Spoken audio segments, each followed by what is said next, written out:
Hello friends, स्वागत है आपका आपके अपने लीगल चैनल सोच पर प्रहार में। मैं हूं एडवोकेट सनी शर्मा। दोस्तों, आज के इस वीडियो में आपको मेंटेनेंस केस में कुछ चीज़ें बताने वाला हूं। हमेशा अधिकतर बहुत सारे लोगों का ये कहना होता है कि साहब, लड़की यानी पत्नी मेरे घर से चली गई थी और उसने हमारे और हमारे परिवार पे केस कर दिए।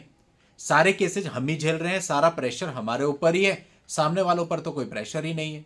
इट मीन्स आपका ये कहने का मतलब होता है कि हमारे क्या लीगल राइट्स हैं, हम कौन से उनके ऊपर केस करें कि उनके ऊपर भी प्रेशर पड़े। लेकिन बहुत बार ऐसा होता है कि मामले इस प्रकार के होते हैं कि आपकी तरफ से कोई भी काउंटर केस नहीं बन रहा होता है या आपके पास कोई एविडेंस नहीं होता। पर दोस्तों, जब आपका कोई मेंटेनेंस का केस चल रहा होता है, चाहे वो किसी भी एक्ट में चल रहा है, तो कई बार जो आपकी वाइफ होती है, पत्नी होती है, वो स्वयं आपको ऐसी चीजें दे देती है जो कि उसके खिलाफ आप एज ए काउंटर यूज कर सकते हो।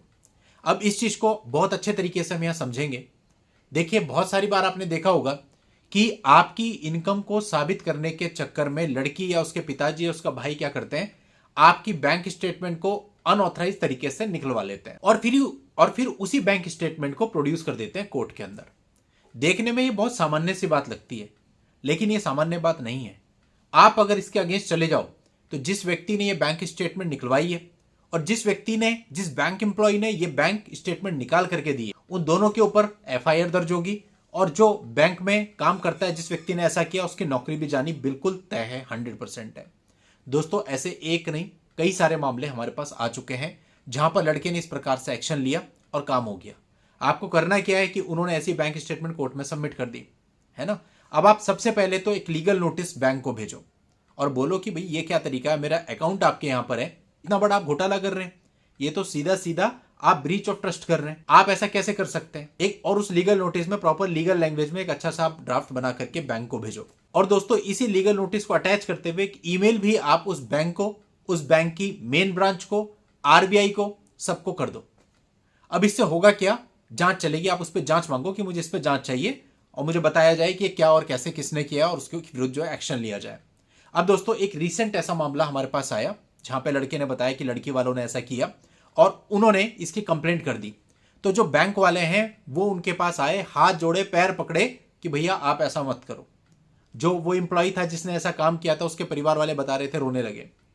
दोस्तों, ऐसे एक मामला पहले भी हमारे पास आया था जहां पर पे पति और पत्नी दोनों गवर्नमेंट एम्प्लॉयज थे और वहां पर भी इसी प्रकार से बैंक स्टेटमेंट निकाली गई थी और निकालने वाली पार्टी के ऊपर एफआईआर दर्ज हुई थी। तो ये आपके लिए एक बहुत बड़ा पॉइंट होता है। और फिर उसके बाद जब आप ये काम कर लो बैंक वालों पे, उसके बाद फिर आप पुलिस में कंप्लेंट करो।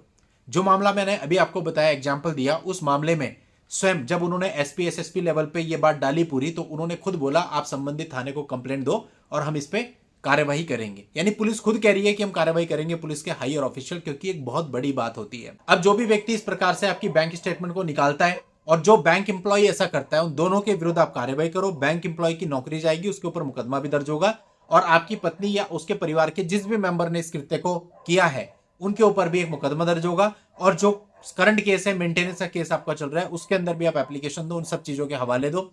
ऐसे हम बहुत सारे मामलों के अंदर ऑलरेडी कर चुके हैं, लेकिन अभी भी लोगों के दिमाग में पता नहीं क्या है, वो इस तरह की चीजें कर रहे हैं, लड़की पक्ष वाले भी और लड़के पक्ष वाले भी, कि दूसरे बंदे की बैंक स्टेटमेंट निकालते हैं और उसको ला करके कोर्ट में प्रोड्यूस कर देते हैं। ठीक, तो एक बात तो ये हो गई। दूसरी बात होती है, कई बार लड़की अपने आप ही झूठ बोल के, स्वयं झूठ बोल करके आपको परजरी करने का मौका दे देती है। यानी जो वो झूठ बोल रही है उसके प्रूफ आपके पास है। जैसे कि एक मामले के अंदर लड़की ने बोला कि मैं तो गृहिणी हूं, और जबकि वो बहुत अच्छी कंपनी में जॉब करती है। अब जहां वो जॉब करती है, लड़के ने क्या किया, उस कंपनी का 10 नंबर निकाला और लड़की का पैन नंबर उसके पास था ही। और इनकम टैक्स की जो ओपन साइट है, पब्लिक साइट है, वहां पर उन्होंने उस कंपनी का 10 नंबर डाला, एम्प्लॉय का पैन नंबर डाला, तो क्लियर इंफॉर्मेशन आ गई कि भाई ऐसा है कि ये हमारी कंपनी से सैलरी विड्रॉ कर रही है। ऐसा आप भी कर सकते हो। अगर आपको यह पता है आपकी पत्नी काम कहां कर रही है और आपके पास पत्नी का पैन नंबर है, तो आपको इनकम टैक्स के उस पेज पर जाना है और वहां पे जाकर के क्या करना है, जो टीडीएस वाला पेज होता है, एम्प्लॉयर का 10 नंबर, एम्प्लॉय का पैन नंबर, ये दोनों चीज आप डाल दो, आपको पता चल जाएगा कि वो वहां की अगर एम्प्लॉय है तो, और वहां से सैलरी ले रही है तो। और फिर उसी चीज को आप कोर्ट में प्रोड्यूस कर दो और फिर उसी बिहाफ पर आप उससे उसकी सैलरी स्लिप भी मंगवा सकते हैं, बैंक स्टेटमेंट भी मंगवा सकते हैं। सारी चीजें सॉर्ट आउट आपकी हो जाएंगी।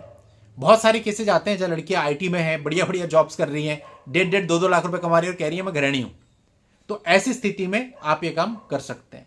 तो कई बार मेरे कहने का मतलब है जो पत्नी होती है वो स्वयं आपको ये मौका देती है कि आप उसके ऊपर केस करो, तो आपको निराश होने की जरूरत नहीं है अगर आपके पास ऐसा कोई कंटेंट नहीं है जिसके आधार पे आप उसके ऊपर केस करते।